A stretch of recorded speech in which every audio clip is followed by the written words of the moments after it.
ये देख रहे हैं कि 1 हेक्टेयर का ये क्षेत्रफल है और इस क्षेत्रफल में लगभग पौधों को 2 गुना 3 मीटर पर लगाया गया है। और जब पौधों को 2 गुना 3 मीटर पर लगाया गया है तो 1 हेक्टेयर में 1667 पौधा होता है। ये 1667 पौधे हैं और अगर इनको काटा नहीं गया, समय पे इसको तरीक़ा से प्रबंधन नहीं किया गया तो ये बगीचा नहीं, एक प्रोडक्टिव, एक उत्पादक बाग की तरह नहीं आएगा, एक जंगल की तरह आएगा। जिस तरह से जंगल में लकड़ी आपको काम के लायक मिलता है, इस अमरूद के बाग में काम के लायक लकड़ी भी नहीं मिलने जा रहा है। तो बेहतर है कि हमारे किसान सघन बागवानी लगाएं और सघन बागवानी लगा करके उसका सही तरीके से प्रबंधन करें। ये 4 साल 5 साल पुराना बगीचा है और इसे लगभग हर सीजन में, हर समय जब भी अनुशंसा रहती है इसकी, तो इसको काटा जाता है। काटने के उपरांत इसका प्रबंधन किया जाता है। प्रथम 2 वर्षों तक इसको सिर्फ पौधे की संरचना बनाई जाती है। पौधे की संरचना इस प्रकार बनाते हैं कि एक पौधा दूसरे पौधा से सटे नहीं। लगाने के जैसे हमने जून में पौधा लगाया तो अक्टूबर नवंबर में जब पौधा लगा रहे हैं तो उसको 50 सेंटीमीटर नीचे से एकदम साफ़ करके रखना है और 3 तना पर आप उसको क्लियर कर लीजिए। 3 तना को फिर आधे भाग में बांटते हुए 2 वर्षों तक इस संरचना का विकास किया जाता है। संरचना का विकास इस प्रकार से करते हैं कि इसमें ज़्यादा से ज़्यादा इसमें धूप लगे, हवा लगे, हमको अन्य सस्य क्रियाओं को करने में इस लाभ हो, आसानी हो, हम समझ सकें कि किस पौधे में किसकी आवश्यकता है। सघन बागवानी लगाने का मुख्य उद्देश्य यही है कि मेरा उत्पादन बढ़े और उत्पादन का क्वालिटी आए, ना कि मेरे लिए परेशानी बन जाए। जैसे अभी आप देख रहे हैं कि हमारे यहाँ प्रबंधन किया जा रहा है सघन बागवानी का और इसकी कटाई छटाई की जा रही है। ये ट्रेनिंग प्रूनिंग है। इसको संरचना प्रदान करने के उपरांत जब 2 सालों तक लगातार काट करके इसको एक खास संरचना प्रदान की गई, जिसमें एक माना जाता है कि इसका जो परिधि है, पौधे का जो ऊपर का परिधि है, छत्रक का है, वो विकास लगभग 2 मीटर तक रहे। इस तरह का एक 2.5 मीटर भी हो सकता है। हर पौधे का विकास एक प्रकार का नहीं है, लेकिन जो एक स्टैंडर्ड होता है, जो एक मानक माना गया है, वो परिधि 2 मीटर होना चाहिए। और इस अमरूद के पौधे का सबसे बड़ा जो खास गुण है, इसी गुण को हमको इसका लाभ उठाना है कि अमरूद में हमेशा करंट सूट पर जो कल्ले आ रहे हैं उन्हीं कल्लों पर फल लगता है। तो उसके लिए हमको इस पर ज़्यादा से ज़्यादा कल्ला सृजन करने का का प्रयास करना चाहिए।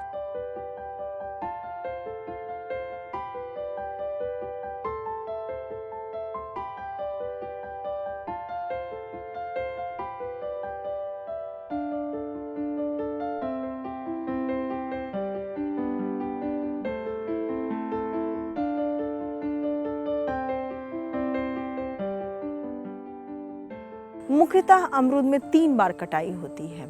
पहली कटाई की जाती है जनवरी के अंत और फरवरी के महीने में पहला काटा जाता है। काटने के उपरांत उसमें चयन करना चाहिए और इसमें चयन सबसे बड़ा महत्वपूर्ण चीज़ है कि हम किसको काटें। जैसे आप ये देख रहे हैं, ये एकदम झाड़ी नुमा पौधा है। इसमें अगर इसको हम ऐसे ही छोड़ देंगे तो आप देखेंगे कि इसके अंदर कम उत्पादन हुआ है और इस पर वेजिटेटिव, मतलब कि जिस पर फल नहीं आ रहा है, उस तरह के कल्ले ज़्यादा निकलेंगे। तो इसके लिए हमको ससमय इसमें कटाई छटाई करनी चाहिए और कटाई छटाई करके इसमें हमको नए कल्लों को सृजित करना चाहिए। जैसा ये आप देख रहे हैं कि ये झाड़ी नुमा पौधा है, इसमें अगर हम इसी प्रकार से छोड़ते हैं तो कोई फल नहीं आएगा, कम फल आएगा। ऐसे इसको उत्पादन जो करना चाहिए वो उत्पादन नहीं देगा। आप देखिए ध्यान से इसको कि आप देखिए इसके नीचे में 50 सेंटीमीटर तक एकदम साफ़ सुथरा छोड़ दिया गया है और 50 सेंटीमीटर छोड़ने के बाद इसे एक को चयनित किया गया है। एक चयन करने के बाद इसे 4 कल्लों को चयनित किया गया है।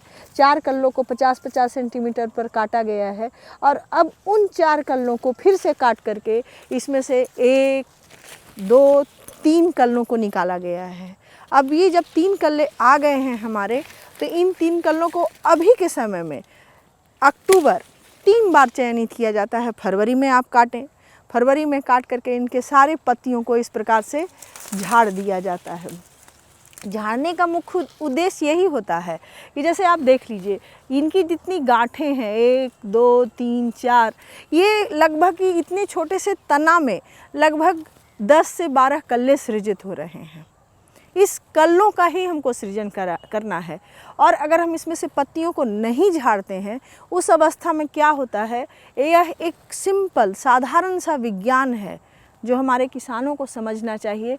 अगर हम पत्तियों को नहीं झाड़ते हैं तो वो पत्तियां भी खाना लेते रहती हैं।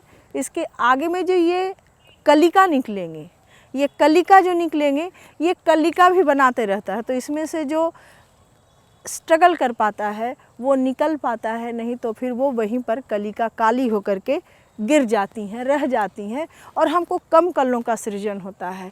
इसलिए जब भी आप इसकी कटाई करिए, इसको 50 सेंटीमीटर पर काटना है आपको। कटाई हमेशा तिरछा होगा ताकि इसमें पानी नहीं लगे, इसमें धूप नहीं लगे। अगर बारिश हो जाती है तो पानी इससे ढल करके निकल जाए। और इस प्रकार से इनके पत्तियों को आप हटा दीजिए।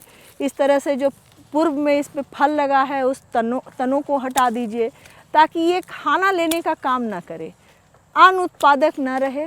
सफाई इसकी करनी है। अब आप देखिए कि इस प्रकार से इसमें ये 3 कल्ले साफ सुथरे से निकल गए। ये 3 कल्ले निकल गए। पुनः इसमें से आप हर कल्ले में लगभग 12 से 13 कल्ले निकल रहे हैं।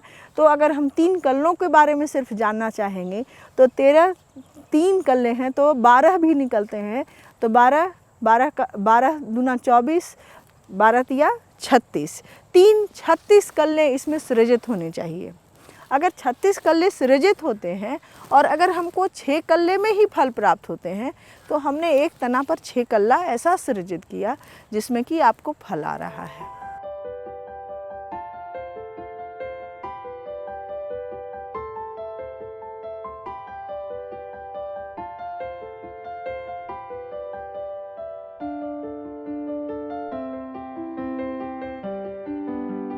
इसमें मुख्यतः आपको बताया गया किसान भाइयों कि फरवरी में हम कटाई करते हैं, फिर इसको पुनः मई जून में हम काटते हैं। और जिन कल्लों को फरवरी में काटा गया और इसमें नए कल्ले फरवरी में आए हैं, उन नए कल्लों में आपको फल है जो जून जुलाई तक आ जाता है। जून जुलाई में जो काटे गए हैं वो आपको दशहरा के समय नवंबर में, अक्टूबर नवंबर में फलन में रहता है, जिसे हम अम्बे बहार के नाम से जानते हैं। अगर अक्टूबर में फिर जब काटा जाता है, पुनः इसे अक्टूबर में काटा जाता है। अमरूद में कटाई छटाई लगभग 3 बार किया जाता है साल में, और इसमें 3 बार फलन आप चाहें तो ले सकते हैं। वो आपके प्रबंधन पर निर्भर करता है।